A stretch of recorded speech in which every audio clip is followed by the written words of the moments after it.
So we just watched Batman v Superman. We just watched Batman v Superman. Yeah. And I had seen it before. Laura's seeing it for the first time. Yep. I'm guessing by the gestures and faces you were making during it that I will probably be reviewing the Ultimate Cut by myself. Is that pretty? Would you say that's pretty accurate? Yeah. Yeah, pretty accurate. Yeah, I can see. I think I like this movie a little more than you did. Oh yeah, you definitely did. Yeah, I did. And I was we are really fucking tired. It's 1 a.m. Yeah, by the way. It's 1 in the morning right now. I work in the morning. He doesn't. We're like, hey, 101. You haven't seen Batman v Superman? Let's make that a thing and go to Target and buy it, and then start watching it at like 11:30 or no, like 10:30. It's 2.5 hours long. And then we'll just do a little review afterwards. No biggie. So I'm not very happy about it. So anyway, enough of that bullshit about our fucking everything.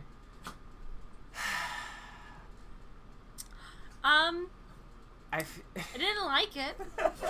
I feel like anything I have to say about it is just like old hat, because it's just like it's been. Yeah, this movie has a lot of fucking problems. Well, Jesus Christ. Let's start with. I mean, I can give them credit that they did the origin story, which we don't need to know Batman's origin story, but at least they did it in like, you know, a minute instead of spreading it out. I mean, they did it in like 2 minutes, and I liked it up to the part where he just metaphorically was flying with bats. That was stupid. And I didn't like that when they did cuts in the origin montage, when they cut to the next part, instead of just cutting, it did this really slow like fade to black and then faded back in. And when it did that for like the 20th time, I was like, I feel like I'm watching a trailer. And if it just did like a normal cut, I felt like that would have the 2-minute quick origin would have been like perfect. Yeah.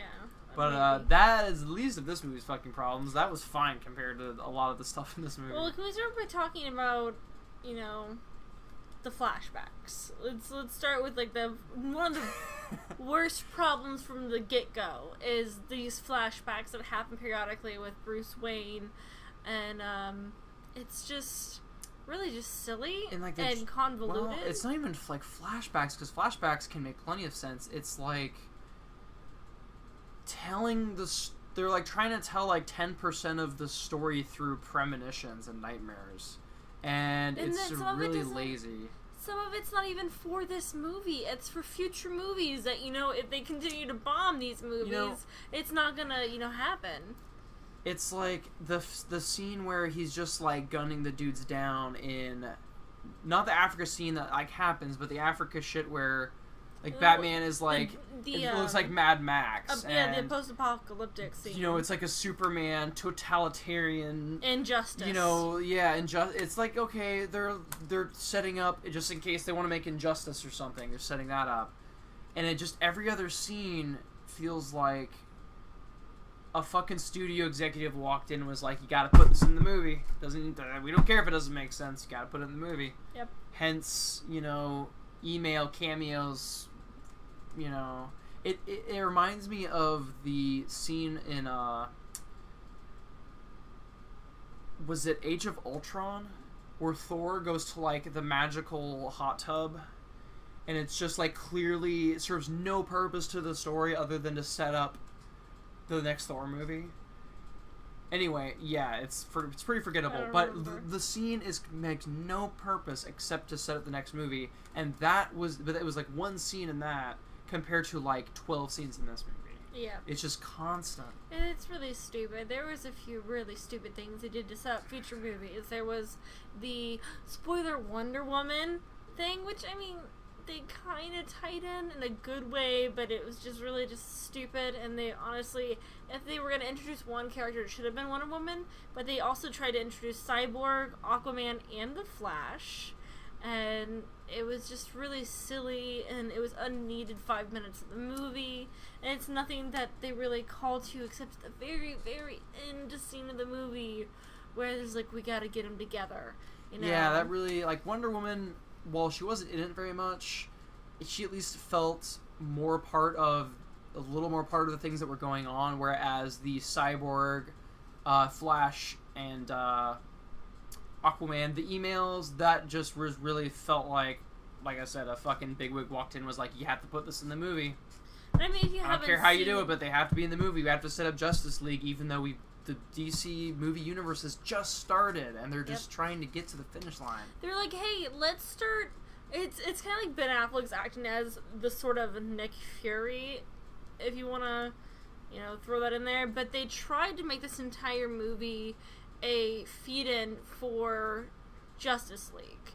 Where in the first, it's like kind of like the second Iron Man movie. This is what we have here. We have the second Iron Man movie where there's kind of a setup for, Nick Fury's going to come in. You're going to kind of get to know a little bit about, okay, we're going to have a setup for the Avengers. Avengers is going to happen. This is a setup but it's and a different. setup because at least with like Iron Man or Thor or Captain America, it is things are stepping. They're stepping stones. I don't want to compare this to Marvel too damn much because it's its own thing. But at the same that's time, what they're trying to do. It's very clear that's not what they're trying to do. The reason, there's no way to not compare it because they'll make movies, and Marvel's not guiltless of making shitty movies. But with their movies building up to the Avengers, yeah, they build up towards stuff, and there's like dumb scenes here and there that are just to build up. But they're still like self-contained stories. And at the bottom line, you don't have to compare it to Marvel at all to realize this is not a self-contained movie that has a strong narrative flow to it. Or every other line of dialogue is exposition. Every other line of dialogue just feels like it was just made for a trailer. Like, I mean, it's kind of cool in the trailer when Batman says, do you bleed?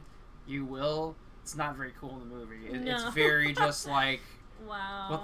It's very cringy watching it in the fucking movie. Yeah, there's a lot of cringe moments, cringe lines. Any scene with Jesse Eisenberg is a cringe moment, actually. Oh, yeah.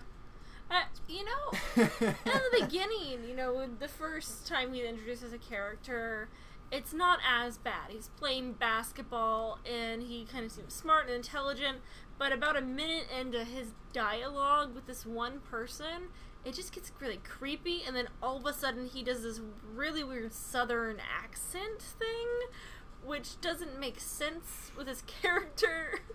Well, he was being facetious and silly, I guess, but it was really dumb and cringy, and it was cringy just like, and from that moment on, it didn't stop. Most of we will eventually get to the stuff we liked about the movie. I don't know if you'll have a list. I have a list of things I like about the movie, but obviously, a lot of people were not happy with this movie. I was not happy with this movie. It's definitely not a perfect movie. A lot of this stuff that bothered me in the movie kind of surprised me. Like, I didn't expect it. I didn't read really in-depth reviews. I just saw that there were a lot of negative reviews.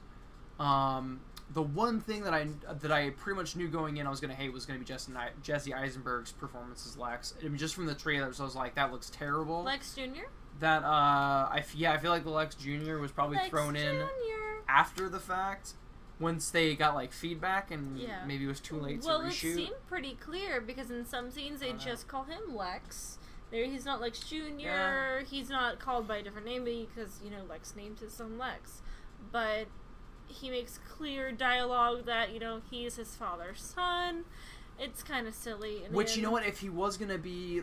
It's not just the fact that he's not, like, a faithful, in my, interpretation of Lex. It's that the performance is bad, even if you don't know how he's supposed to act. Like, even if they say it is Lex Jr., and Lex Jr. is not like original Lex Luthor. His personality is different.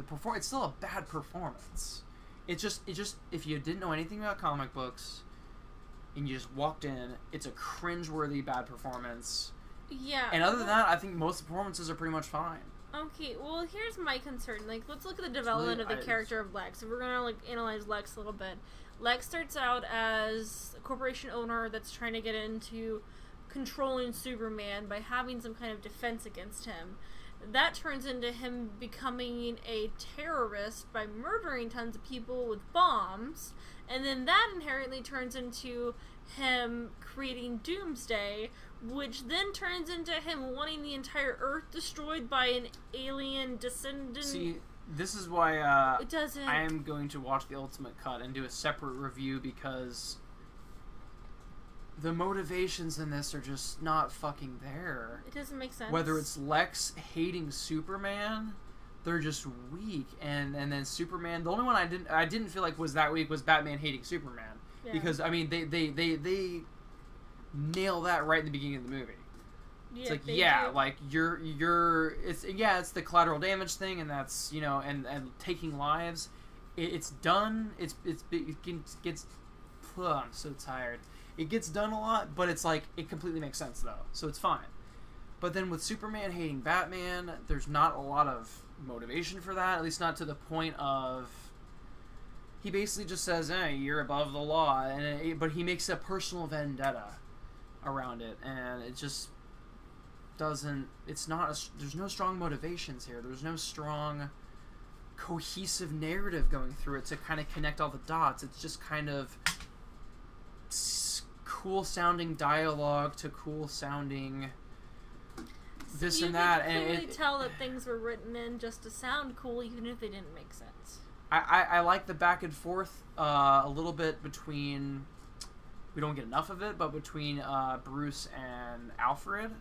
I mean, it's still not.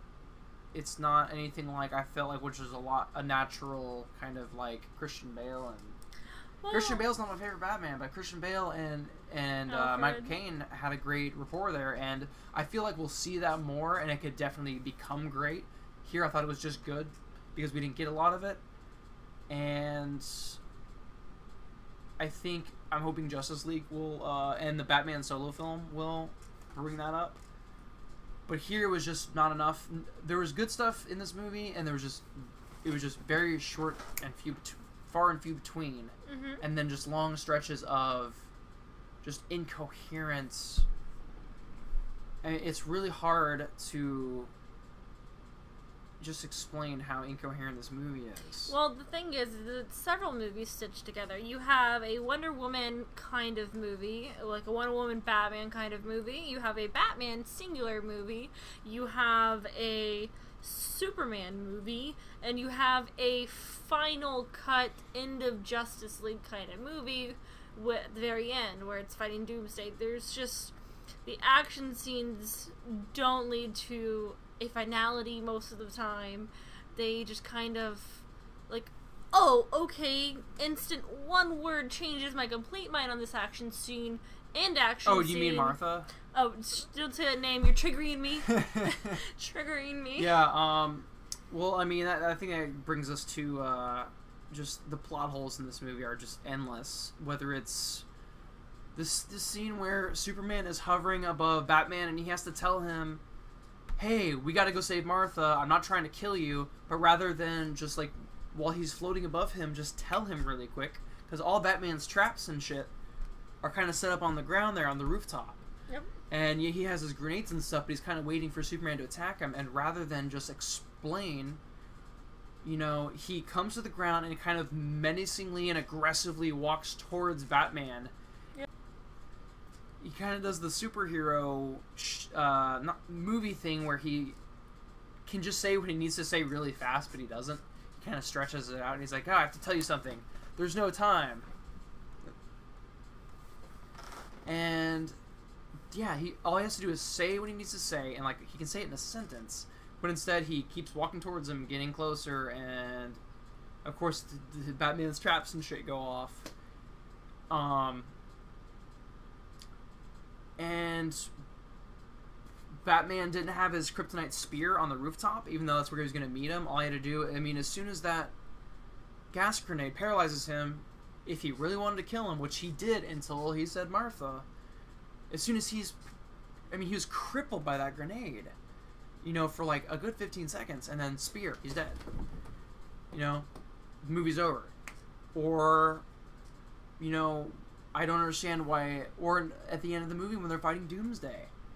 First of all, super fucking anticlimactic fight that's just over in like, feels like 2 minutes. And, so they're fighting him, and I don't understand why things are happening the way they are First of all, happening. fucking dumbass Lois Lane. No, sorry, dumbass fucking Batman leaves the spear in the building. The one thing that can kill one of the few things that can kill Superman, and they can be used against any Kryptonian thing. Just a nice fucking weapon to have ready. He just leaves it in a fucking abandoned building, and then Lois finds it, chucks it into a pool. Yeah, and it's not then a pool, but okay. Almost dies for like the third time in the movie. Third and has to be time? saved. Which Superman has to fucking get it, and which of course makes him weak. And then, but what I don't understand is the weakness doesn't really matter with him, other than the fact that, okay, so holding the spear, he's weak. He drops the spear, he's fine, he recovers, he's good. Then he's like, I gotta do this. I love you, Lois, but I gotta go. And so he grabs the spear, and instead of, tossing it to Batman, who had already just stunned Doomsday with his green kryptonite grenade, and then Batman can shove the spear through him, and... Well, the argument with that is that, because they made Doomsday so strong, from all the, like, the nuke they shot at him and all this stuff, that they had to have someone stronger do the spear. So how do you Superman? And what I don't understand about that is, I feel like in that situation, like, I don't understand why Wonder Woman's not strong enough. She couldn't kill him with her weapons, but she was, like, chopping off his limbs and shit. Yep. And she was deflecting his fucking rays with her bands and everything. She's one of the strongest heroes other than Superman in the DC universe. I mean, for them to not even try, like, maybe, I don't know, like, showing a scene where she tries to do the spear because she's not going to be weakened by it, and then maybe she can't crack through his armor or something. Have a reason for the sacrifice. Like, it was just fucking martyrdom for the sake of it. Okay, well, there's another reason, or another way to attack it. Well, in the beginning, and when they first had Doomsday, Superman took him up into space. Took him up into fucking space. Okay. Why didn't he attack Doomsday from the backside, where Doomsday's this big, giant, bulky thing, and was already having problems reaching behind him? It would have done the same thing, because they're trying to pierce through him, and just pierce through the back of him. It would have been so much easier. He was already tied up. He was already distraught by the grenade. Well, it doesn't make sense that it was just a head-on approach. Well, another argument I've seen people make, because I saw this in theaters, so I've like read people's rebuttals for stuff, and some there are some rebuttals that on the smaller plot holes that kind of fill things in, but on this one, they say, oh well, Wonder Woman had to lasso up Doomsday, so that's why she couldn't use the spear, but they clearly show Batman's gas grenade also crippling. I mean, briefly, but crippling Doomsday. Well, it's because gas grenade. You don't need the lasso anymore. Doomsday fucking falls over, whatever, and you have this short window of time. Wonder Woman, spear, dead. No dead Superman, and no having to fucking figure out how to bring him back for Justice League. But hey, look, Superman's probably most likely not dead because that little end scene with like the little scene. Yeah, and then, you know, when I was watching that, I was like, maybe they'll probably bring him back. But maybe they'll do, like, the first Justice League movie without Superman. Like, maybe they'll just go for some crazy fucking upheaval, and then they'll bring him back in, like, Justice League 2 or something. Like, I thought, you know what, maybe they'll go in some creative route with this. And maybe they still will. I don't think so. I think they're just going to bring him back into Justice League Part 1. But, yeah, the Earth just floats. Oh, he's not actually dead. And it's like, as soon as you do that, you made the killing him completely fucking stupid. It was just like, I'm going to make some of my diehard fans, really sad and cry for about 10 minutes. And it's... Then after the 10 minutes, but they shouldn't be crying because they didn't earn his death. They didn't show a progression of Superman. We got one Superman movie, which barely showed... him as a person emotionally. Then we got it barely showed him and Lois. Superman movie. It barely showed him and Lois Lane relationship at all. And then you got basically none of it again in this one. Yeah, it was really bad. There's nothing in this one. So we barely have seen Superman grow as a character really at all. And then immediately he's like cynical in this. And then he's dead. Yep. It's like they're racing towards Justice League and maybe also Injustice. because like they don't know what to do with Superman, so they're like, let's just make him dead or evil, or hint at him being evil in future projects, because it's like they know what to do with Batman. Maybe not in this, because they made him a fucking idiot in this, but between not teaming up with Superman, or not even attempting to, not listening to Superman, and then the dumb line when they're about to fight Doomsday, and the Wonder Woman shows up, and Superman says, "She with you?" Batman says, "I thought she was with you." You're the one that sent her the email with the picture saying, "This is you. Who are you? Where have you been? Batman's what communicating with Wonder Woman throughout this movie a few times, and he doesn't recognize her when she shows up. Yeah, I understand the whole secret identity thing, but she was in the costume he sees her in the photo. picture. Yeah. He finds out her identity, and then doesn't silly. know her. I think they just thought that line was so funny when they wrote it. Yeah. But getting back to what I was saying, I don't think that was written by the writer that originally wrote the script that got greenlighted. I think a lot of the stuff must have been changed. I'm trying super hard not to be like ultra grumpy and like aggravated, but it's just so late, and I'm so tired, and there's just so much shit to go over before. I'm sure this is come off like super grumpy, but there's things I like about this movie. The acting's not bad, except for Jesse Eisenberg. The acting is really good, except for Jesse Eisenberg. I mean, the actors are believable. Ben Affleck as Bruce Wayne. Yeah, Ben Affleck as Bruce Wayne, and as Batman. You don't really get to see a lot of him as Batman. I hate the Batman voice. I think it's really stupid. I like the voice changer. I think it's cool. I don't think it's cool. Fine. I think it sounds like a kid's like echoey mic toy, and I think it's kind of dumb. I think if they're gonna do a voice changer and he's high tech, it should be an actual different voice instead of just a gravel voice. Yeah, but it's like a really badass kid microphone toy. And I think the suit's dumb, and he loves the suit. I love the Frank Miller style, like bulky suit with like the big bat. I love it. I don't. Especially for being an older Batman who's very evolved. Well, the Frank Miller Batman is an older Batman. I know, but it's just I'm so used to the typical black suit. I do like the video games. I did like those too. Yeah. I did like the suits that were in the You like the lean Batman. Name. Like he's strong, but he's leaner. I like Fat Bat. He's just like Fat Bat. Fat Bat. Sure. It's not about the attractiveness though. It's about the way it looks in the movie and how silly he just looks in a car. And like he's just I don't think it looks silly. I think it's badass. I don't think so. I have very few complaints. I mean, aesthetically and acting wise, I have like no complaints for Batman. Some of the fucking dumbass decisions he makes. Everyone makes dumbass decisions in this fucking movie. Yeah. But just aesthetically and Ben Affleck's putting his effort into it, and Henry Cavill putting his effort into it are fine. It's just the script is all over the fucking place. They're trying to make 4 movies in one. God, there's one big thing I was about to touch on. I was forgetting it. Sucks. Damn. I guess I'm gonna have to talk about Aquaman and how really stupid that trailer was for Aquaman in the middle. Well, I mean, oh my god, this is a really long video bitching about the movie that everyone's already bitched about. Yay. Okay, back to what I was saying. So the emails, he gets the email. He sends email it to scandal. He sends it to Wonder Woman, and Wonder Woman opens each clip. They have the W for Wonder Woman, the lightning bolt for Flash. It's just like they're like, why would Jesse Eisenberg even make these files and give them their own logos that they don't have yet? It doesn't make sense. Because it's cool. Just like he gets really excited to introduce Clark Kent to Bruce Wayne when he doesn't know, or did he know their identities? He knew Clark Kent. Yeah, he knew Bruce Wayne's identity. Never mind, because remember he's sending him letters. And then when they got to the fight part, he knew his identity. Remember, he was like, "Oh, I was sending him letters. Now you go fight him."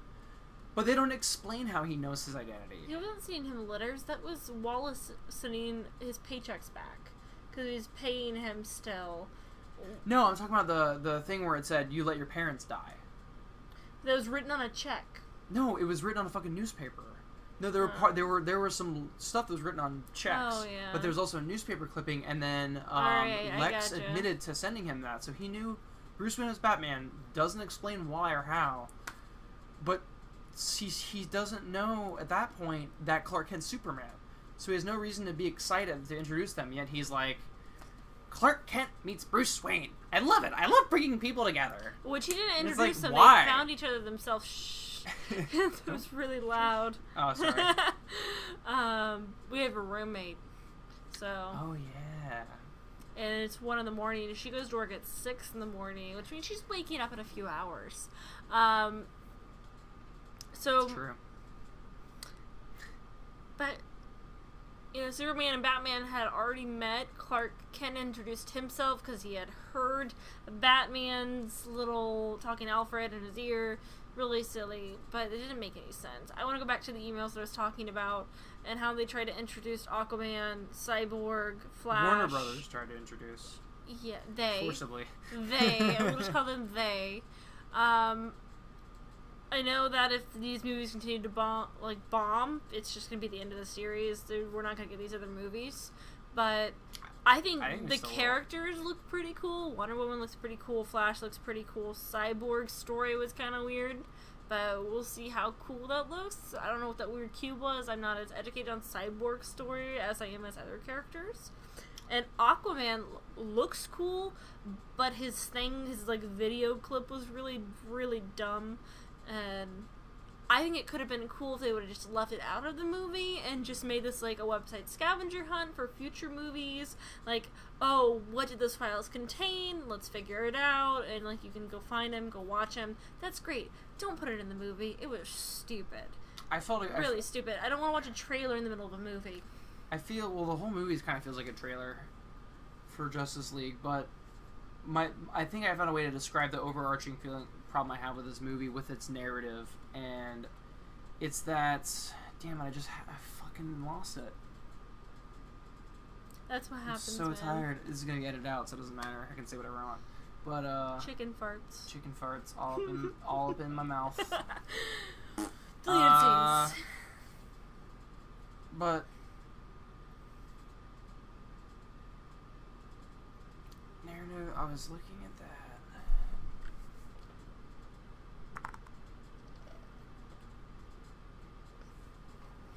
Until I forgot. No, that's okay. You'll remember. Again, after I start talking again. Yeah, go back to what you were talking about just a second ago. Talking about the video clips and how they introduced Flash, Aquaman, Cyborg, and Wonder Woman, and... Okay, I remember now. This is a way of my way of describing how this is just narratively a mess. You have to be like a decent knowledge of DC and mythos and everything to understand what the fuck is going on in this movie.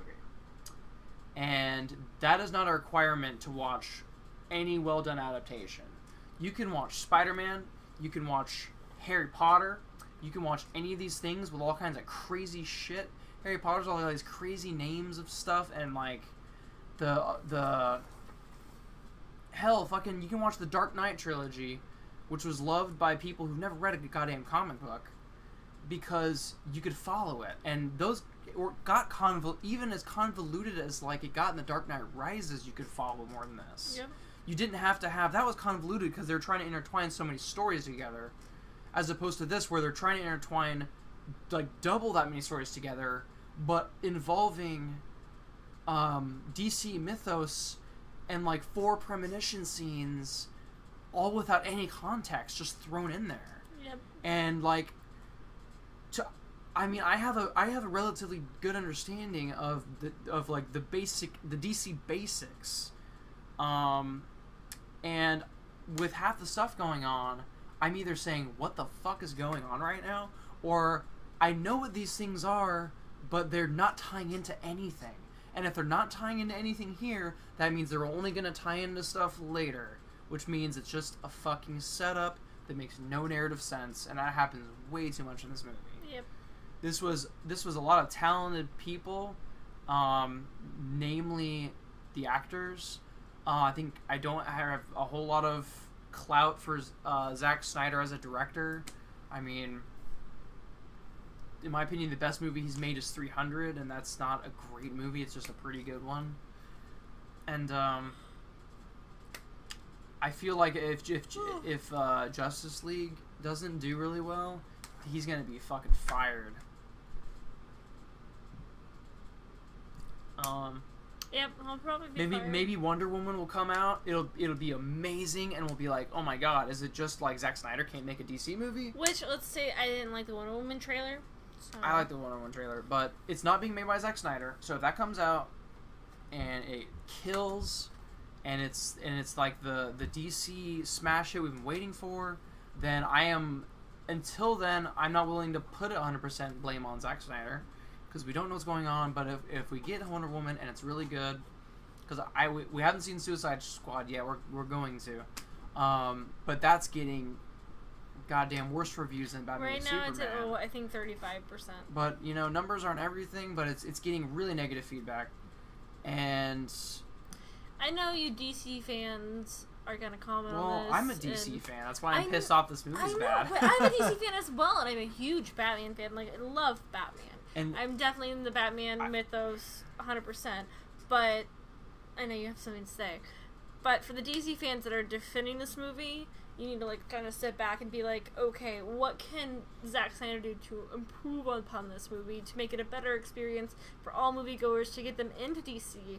Because I've never really liked Superman, so I am a little biased. That's why I hated what they did to him in this fucking movie. Yeah, well, I've never gotten the chance to know Superman outside of cartoons. That's like the really that's the only adaptation that is relatable to me in any way. I mean, as much as people rave about the Christopher Reeves one, I never really liked him that much, but it's definitely better. But I mean, yeah, Justice League and Superman the animated series are that's where you see that. But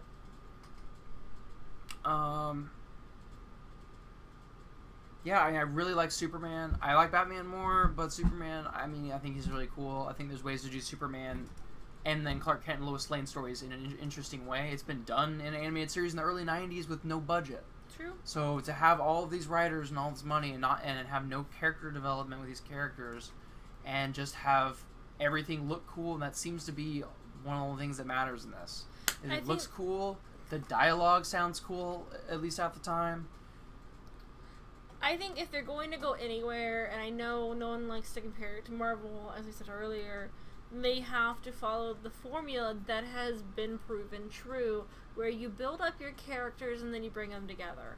And that has to happen. It really does, because no one's going to go... I mean, people would go watch a Cyborg movie. There was Teen Titans that really built out Cyborg. For a lot of the people that are now in their 20s, they're going to go see this movie. It's Cyborg, finally, something him. The Flash, I mean, there's a Flash TV show, so I'm sure someone could watch a movie on it. Wonder Woman's getting her own movie, and Aquaman, I mean, no one loves Aquaman. I mean, come on. I feel like if they do him justice, I mean, he looks badass. I feel like they can do that justice. And his nice pictures that they have, I don't think his pictures that, his like photo shoots and stuff online for his character look anything like what they showed in the movie. It does. I don't think so. I don't think it just really looked like him at all, but I mean, that's just me. It was just kind of like, here, I'm Aquaman, and then gone. But I don't know. But I think individual movies for that would be great. Or doing duo movies where one character meets the other character. It's a kind of half thing. I don't know. But something needs to be figured out. You have to take your time and build your characters and make them likable, make them relatable. And people pick a favorite. They do. And then... chop out the exposition. That builds the community around the movie, and that's what builds the momentum for them to come together in Justice League, is that you have your Flash fans, your Cyborg fans, your Wonder Woman fans, and your Aquaman fans, which will probably be a really small group, but they all come together. They're vocal. Underwater, maybe. It was lame. I could cut that out. Yeah, you're pretty lame. They all come together for that Justice League movie, and that's what creates your long lines in your movies. That's what creates the hype, is building that community. And it's just not there where you see that for the Avengers. You see that for really Iron Man 3, even though it wasn't that good, people signed up. Oh, you can't use Iron Man 3 to defend anything. Iron Man 3 sucks. Yeah, but people lined up in droves to see the movie and defended it to the death, even though. Yeah, I mean, it goes both ways. Iron Man 3 was defended as this great movie by hardcore Marvel fanboys, and it's not. No, it was actually that's a whole other review. It was opposite though. It was the hardcore fans that didn't like it. It was all the fans. But no, it was the same as this though. There were hardcore fans that were like, "Bullshit, give us a better movie." But there were also people defending it as like great, and I don't understand it. That's the thing though. If you were a fan from the beginning, it's a different story. But if you're a fan from the build-up of the Iron Man movies, and you have the Avengers, and you don't really know about the mythos, the comic book with, oh my gosh, with the Mandarin, then you found it as dumb, even if you didn't know. Yeah, but no, a lot of people did find it okay, and I knew what the Mandarin was. I didn't find it okay, but a lot of people did, and that's what made your split groups. Now, this group... Yeah, I know, I agree with that, but I was actually not familiar with the Mandarin, even though he's like the big... We're getting to an Iron Man 3 review. We gotta get back on track with having the Superman. We're starting an Iron Man 3 review. That's what I was trying to do. But anyway, we will review that too. It needs reviewing, even though it's like 4 years old, 3 years old. Who cares? Anyway, more importantly... Batman v Superman, kinda Batman v sucks. That's really harsh, but... Well, I think it's, it's just really stupid. It just feels like you're taking clips from opposite movies and mashing them together so that people can kind of know what happened without having to watch two movies. Let me put it this way. When I watched the Dark Knight trilogy, I feel like they didn't quite nail down Batman and, like, Bruce Wayne, the character. I feel like they could have done better with that. Boy, I didn't know how bad it could get. Jesus Christ. But yeah, I just feel like they didn't... You didn't know how bad it could get? How bad it could get. Ha! And every time a DC movie comes out, and it would be the same with Marvel, comes out and just fucking bombs, and then I go see it, and... Yeah, this movie... I'm sorry, the negative feedback is warranted, and it's not without its good points. It's just it doesn't good points here and there don't make a strong movie. Nope. And as long as movies like this are just vitriolically defended as perfect, well, they're gonna keep shitting out mediocre movies. Yep. And that's why I feel like it's especially if you're a hardcore DC fan. It's important to be honest about the movie. Well, they deserve better than this. Well, I'm not... Don't that point. Okay. I wasn't finished at all. Not even close. That gets into the fan base, because in the fan base, I talk to people and they say, man, this movie has a lot of problems. I dig the fuck out of it anyway. They almost are saying it's a guilty pleasure. And some actually do say that. And some are just like, I really loved it. It's got problems here and there. I disagree. I think it has problems everywhere. But there's people who are hardcore DC fans that do see the faults. But then you have the people who are like, no, this is perfect. It couldn't have been done any better. And I'm just like, you have to... I mean, you don't have to be a fucking movie buff to understand all the problems this movie has. You just fucking watch it and they jump out at you. So I feel like there's just a complete lack of objectivity with some fans of any movement. But that keeps... The more people defend it as perfect, the less likely anyone's going to care, especially if it still makes money. The less likely they're going to give a shit about fixing anything. Yep. I mean, I can't imagine if they fucked up, like, Iron Man 4 and then it fucked up Avengers. Because that would be, like, the equivalent if they end up fucking up Justice League. Yep. Which I hope they don't. Because every time one of these movies comes out and bombs, it fucking breaks my heart. Because... I mean, at the Dark Knight trilogy, that was hard to top, but at the same time, like, Dark Knight Rises was kind of let down to me. So it was like they had ways to make it their own thing. Well, the thing is with Justice League, hanging into that, just to make probably my last point before I go to bed, is I don't see a 5-person Justice League as a Justice League. I grew up on the animated series. Justice League was huge. There's a huge amount of people in it, and I would appreciate a big full Justice League, just like there is a full Avengers, and not all the characters are perfect characters, and all the characters get their, but not all the characters get their own movie. And there's 8 Avengers. I disagree. Now they got to get better writers maybe on there, but the reason I disagree is because they've spent so much time not developing the characters. I think it would be a nail in the coffin to try to do like a 12-person Justice League. Right? Well, that's my point as well. Is that they set themselves up for failure. Honestly, for Justice League, because Justice League is not 5 people. Justice League is a league of people that can help patrol But it doesn't the world. have to be. When they first started out the movie, it doesn't have to be the animated movie. It doesn't have to be like a carbon copy. It can be its own thing. It could have been a Superman-less Justice League for one movie, like to just try to do something bold. Which is why there's 5. Is what I'm saying. But right, because then without Superman fighting certain battles, they're fucked. So it's like that would be an interesting conflict to me if Superman either came in like in the 3rd act of Justice League. We're getting like a Justice League like speculation review now, but that's what. But yeah, I mean it ties into it because they've honestly, if they continue on with this mythos without adding on with Wonder Woman and adding an extra character, without pulling this together in the next few movies and popping out Justice League is going to be a bomb. Wonder Woman. That's just the truth of the matter. Batman's not going to be developed. The Flash, Aquaman, Woman's going to be developed, but everybody else isn't going to be. Wonder Even Woman Superman does come out before Justice League. That's the only one. So they're going to have to develop Cyborg within the Justice League movie, as well as Aquaman and the Flash. It doesn't make sense. To me, I think what Justice League is going to end up being is the Amazing Spider-Man 2, where, you have like 4 villains in one, and it's all thrown at you, but now you're going to have 3 new characters to fall in love with, but you're not going to be allowed to because they don't have enough screen time. This was the Spider-Man 3 of the DC. It was just... And Spider-Man 3 gets, like... Again, Spider-Man 3 is kind of the same thing. It has good points, but it's a narrative mess.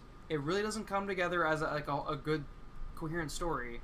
It has some laughably bad acting in points and performances. Spider-Man 3, I think gets even better reviews than it fucking deserves. Mm-hmm. But it's kind of the same boat. They try to cram too much stuff in. It feels like they're just trying to set up future things and just trying to be quantity over quality. And they got to get DC and Warner Bros. Have to get back to basics. They have to develop Batman as a character, Bruce Wayne. Tell us why in this movie he kills people remorselessly. Like, I'm fine with a Batman that is like driven past the point of like where he kills people. Show us how he fucking got there. Give us a couple lines of dialogue with Alfred that show us what happened to him that brought him to that point where he just will stab people with a batarang or gun people down. Because without the context, it just comes off as lazy. Because then they're just people who are willing, and then Superman will plow him through buildings and shit. So it's just, they're both kind of okay with killing people, but they both try to take the moral high ground, and they both end up seeming like the same character in the end. I give up. Laura gives up. So yeah. Not a lot of positives. I think we said all the stuff we liked about it. Unfortunately for me, watching it the second time, I think I like it even less. Because it just really... I watched it in theaters, and I got to see... It definitely has a spectacle to it. It's really... just really awesome to see, even the parts you don't like. But taking some of that away and watching it again on my, the 40-inch whatever TV, taking in the story for the second time, kind of knowing where it was going to go, and with taking the spectacle down a little bit, I liked it even less. Which is unfortunate. I kind of want to go back and rewatch Man of Steel, actually, because I didn't like that very much when it came out. I didn't walk away hating Man of Steel, from what I remember. I was just kind of disappointed. Which, even this, I don't totally hate Batman v Superman as much as I rag on it. But I'm extremely disappointed in it. I remember Man of Steel not being as disappointed. So I'll probably have to go back and rewatch that. But yeah, that's Batman v Superman for me and Laura, and for Dustin and Laura's review. It's 1:30 in the morning. I'm so tired. So much shit's gonna have to be edited out. Jesus Christ. My final verdict though is I give this a 4 out of 10. Which is very, very disappointing, with some very good points and very good scenes here and there.